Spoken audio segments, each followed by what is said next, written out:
Hello, we're starting our next unit with this particular packet, and we're going to be talking about um, some of the changes that are happening on our planet.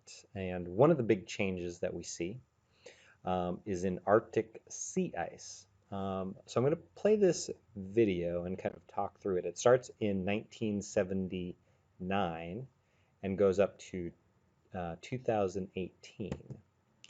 And what you're seeing is year by year how much Arctic sea ice there is. You can see Alaska down here to the lower left, Greenland to the lower right. And if you watch it year by year, there's a little bit less each year until you get to our current year, 2018. And there's much less on average than there was in 1979. So take a look at that again. Full Arctic sea ice floating in the ocean up at the North Pole and constantly changing, but slowly over that period, what we see is that it is diminishing, getting less and less and less.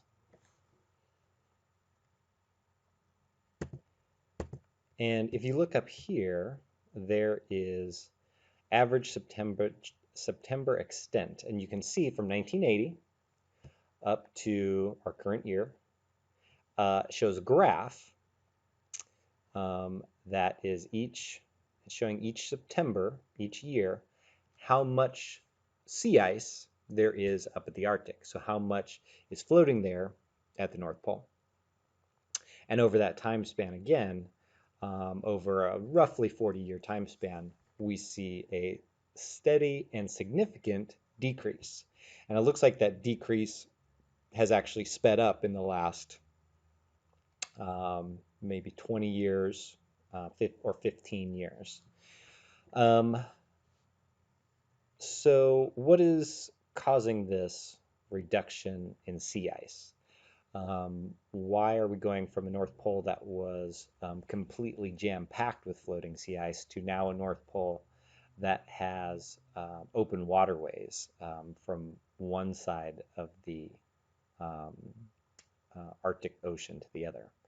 Um, Another thing here that I want you to see are ice sheets. Now this is at the other pole, so this is the South Pole. We have Antarctic mass variation. So what they're looking at is they're using NASA satellites to figure out how much ice, and this is in gigatons, so this is a huge number because there's a huge amount of ice down in Antarctica. And it's looking at the change in that mass over time. So not how much is there, but how much it's changed from year to year. And you can see up at the top is 0. That's our starting point.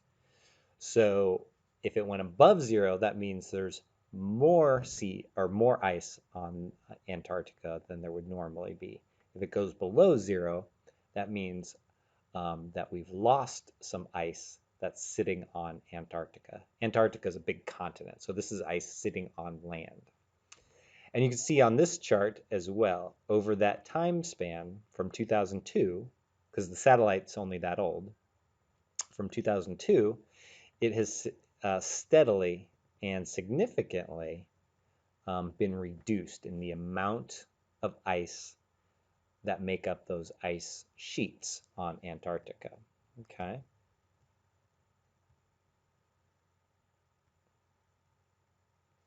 And then down here, let's see, Greenland mass. So this is the same kind of reading, but instead of Antarctica, we have Greenland. Now, Greenland's important because Greenland, just like Antarctica, is covered with ice. It's a big landmass up near the North Pole that's covered with ice. And when that ice melts, it'll go and flow down into the ocean, just like Antarctica. The Arctic sea ice, remember, is different. That's what we first talked about. The Arctic sea ice is actually floating in the ocean already. Okay. But we see this gradual and very, very steady decline for Greenland. and how much ice is there. So the variation or the amount keeps going down year after year after year. Um, and you see it's a steady decrease. There's no anomalies here. So the question that we're going to try and answer is what is causing this? Why are these ice sheets and sea ice melting and going away? And what does that mean for the future of our planet? All right, thank you.